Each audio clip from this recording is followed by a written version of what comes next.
Welcome to today's unboxing, and today it is Metallum, an interstellar strategic game for 2 players.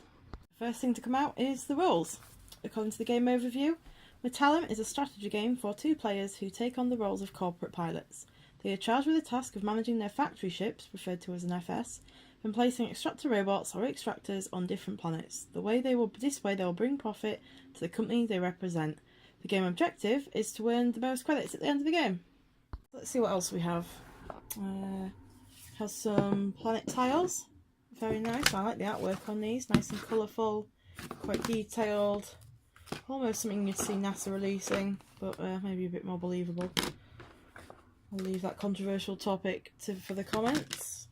Okay, they were the planet tiles. These are player screens. So there's 2 of them. Prop up like that, almost like a Dungeon Master screen, I guess. Obviously to protect the other player from seeing what you're doing. Next thing out is this, another planet. These were apparently the factory ships that were referred to at the beginning. These are rich deposit markers. These are the front. The back shows poor deposits. These are some credit tokens. This is 2 pieces of cardboard that join together, and these make one solid. I think it will stand like that. This apparently is the module market bar. These are what are called the subroutine tiles that are some more to come out. Apparently there's 12 per player. I'm not entirely sure what all this means. I guess that's obviously credits, maybe your extractors, things like that. I guess we'll learn as we have a deeper look in. These make up the scoring dials, so we attach these to these. Just pulled out a lot more subroutine tiles. So again, there's 12 of these per player. They join in together and create little kind of like jigsaw pieces. Again, I'm not entirely sure what all the symbols mean.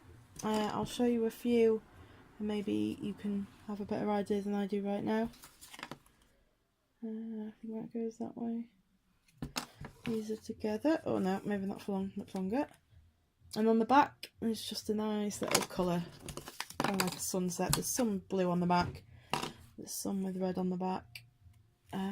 And that's them. We have some red and blue wooden markers and also some little pieces to join the scoring tiles, the scoring markers together. Apparently there's 25 of each, 25 blue, 25 red. Next up we have some cards. There are 21 of these according to the rulebook. 12 of them are planetary modules and 9 are action modules. The way to tell the difference is the action modules have this slightly yellowy background and the planetary modules have a slightly bluey background. I'm going to have a quick look at them and tell you what they are. So we have a planetary module that is a force shield. Your opponent cannot destroy or move your extractors from this planet. I'm guessing this is a cost maybe, or maybe this little bit here is. I'm not entirely sure, I guess we'll find out. We have a signal jam, another 2. This is in a different position to the last one. And this is your opponent's extractors can't be moved from and to this planet. So it looks like there's going to be a lot of kind of player blocking. You know what I'm thinking of, and trying to stop each other in their tracks with their plans, and you want to get there first, I'm guessing. So another one is a mining station. This counts as one of your it counts as one extractor on this planet, which would be one of those little cubes, whether you're red or blue, it doesn't really matter. Another mining station. We have a recycler. At the end of your action phase, you may remove up to 3 of your extractors from this planet. You earn $1 for each extractor removed this way. It's not bad. $1 doesn't seem like a lot. I'm pretty sure they started in hundreds, those credit tokens that we saw earlier, but never mind. A conglomerate. You earn $1 for each planet on which you have at least 3 extractors more than your opponent. We have a transport ship. You win ties on this planet if you have at least 1 extractor here, anyway. Another couple of them. I think... Not yet, sorry. This is a factory card.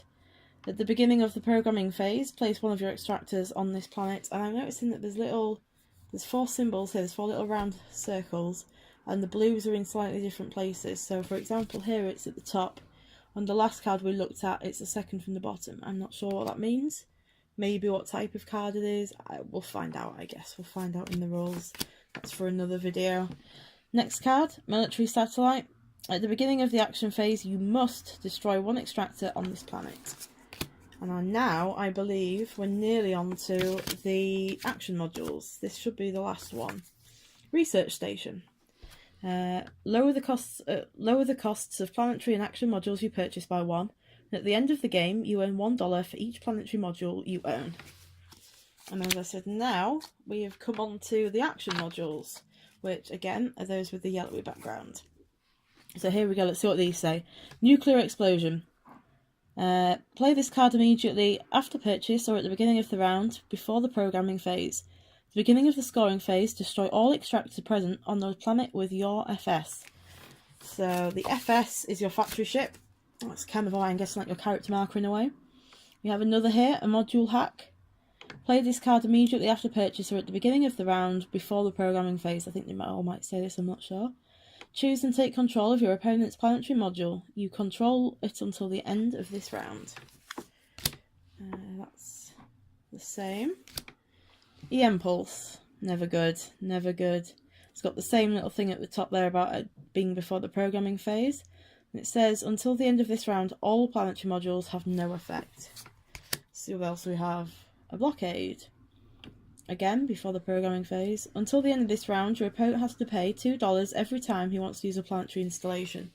Well, given this you're only earning $1 at a time, it seemed earlier, that's going to be quite a tough card for your opponent. Activation. Activate one chosen planetary installation and you can play this in your action phase. There's no little stipulation like the programming phase there. We have another one of those. We have Sabotage. Play this card immediately after purchase or at the beginning of the round before the programming phase. So that's that again. At the beginning of the scoring phase, on each planet, destroy one extractor belonging to a player with majority there. In case of a tie, do not destroy any extractors on that planet. And the very last one, acquire module. So this has to be played again before the programming phase, it says. Choose any available planetary module and immediately place it on any planet without paying its cost.